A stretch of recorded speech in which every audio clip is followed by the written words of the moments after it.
అనగనగనగో మనిషి కదా నువ్వింటే చెబుతా, మనిషే దేవుడిగా మారిన మహిమాన్విత చరిత.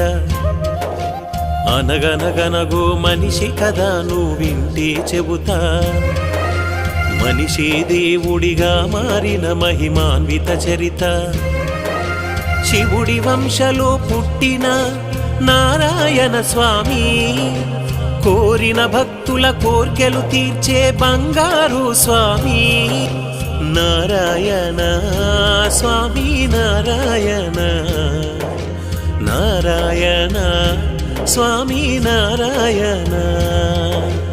అనగనగనగో మనిషి కదా నువ్వింటే చెబుతా, మనిషే దేవుడిగా మారిన మహిమాన్విత చరిత.